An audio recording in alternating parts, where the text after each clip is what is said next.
You know that sinking feeling, a leaky pipe, maybe a storm, or a busted water heater? It seems pretty straightforward, right? But what happens next is, well, anything but. So we're going to dive into this, because when water gets into your home, the cleanup is so much more than just mops and buckets. It's actually a science. And trust me, understanding that science can save you from a world of trouble. Okay, here's our game plan. First, we'll talk about why water is such a silent destroyer.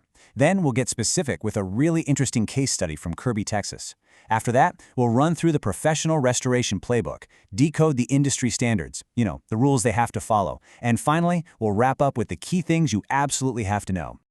All right, let's get right into it. Section 1. Water, the silent destroyer. It's all about understanding the enemy here. It's so easy to underestimate water, right? But its real power, its real damage is totally invisible. It happens long after you think you've cleaned up the mess. So let me ask you this. What's the real danger of what looks like a simple leak? I mean, you see a little wet spot on the ceiling, a small puddle on the floor, you grab a towel, clean it up, problem solved. Or is it? Yeah, not so much. The real danger has almost nothing to do with what you can actually see. The real problem, the stuff that's happening behind the scenes, is what you can't see. That water is soaking deep into your drywall, into your insulation, into the wood studs of your home. And that creates a perfect 5-star resort for mold growth. We're talking about structural beams starting to rot, wood swelling and buckling, even pests showing up for a new home.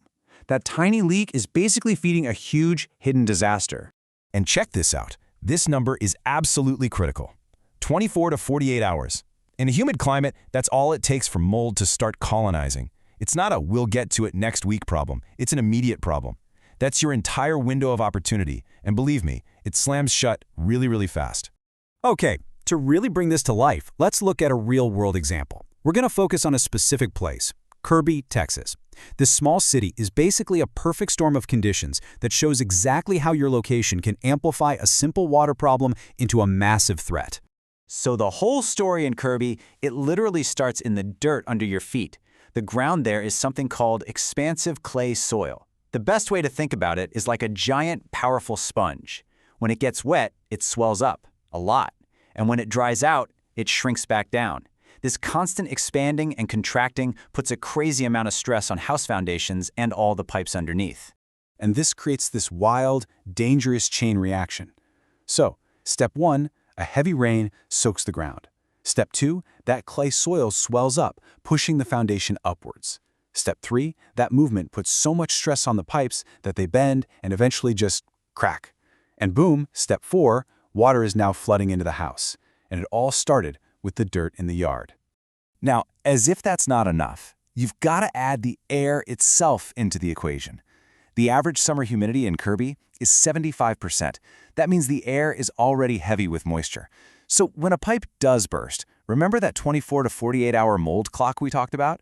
Well, in Kirby, it's ticking even faster, and it makes the professional's job of getting everything properly dry way, way more complex. All right, enough about the problem. Let's talk about the solution. Because there is absolutely a proven scientific playbook for taking a property from total disaster back to recovery.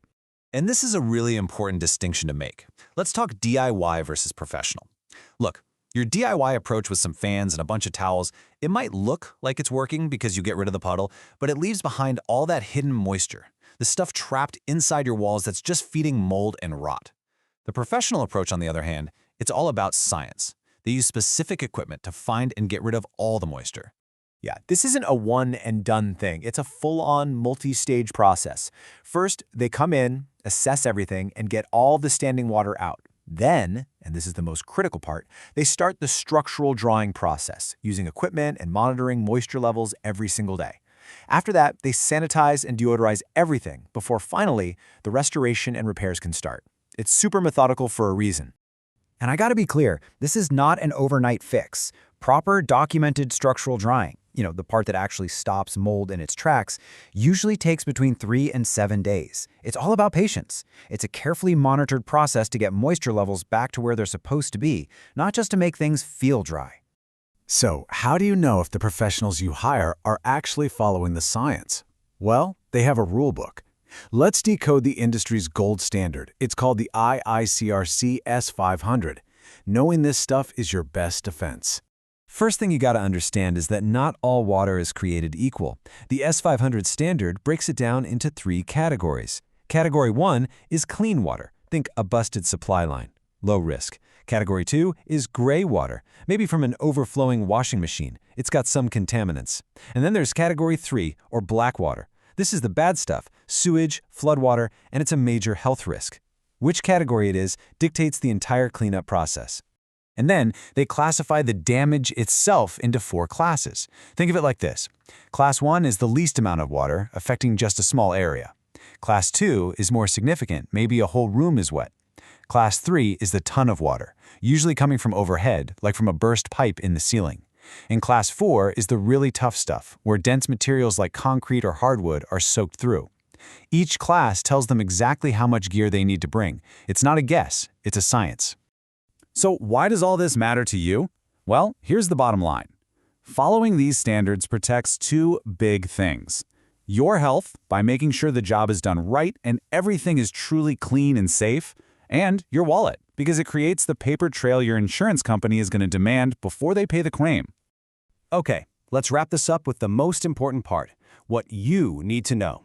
If you ever walk into a room and see water everywhere, what are the absolute key takeaways? Here's your checklist for choosing a pro. Number 1, make sure their technicians are ICRC certified. That's your proof they know the standards we just talked about. They have to offer 24/7 emergency response. Leaks don't happen on a 9 to 5 schedule.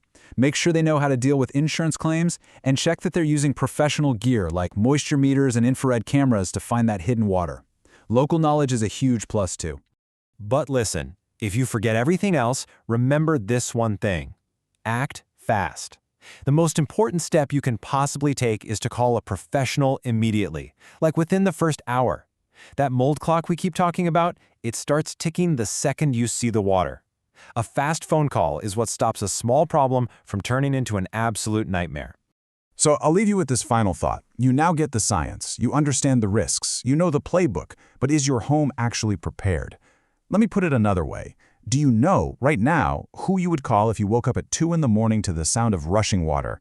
Because being prepared isn't just about knowing what to do, it's about knowing who to call before you're in the middle of a crisis.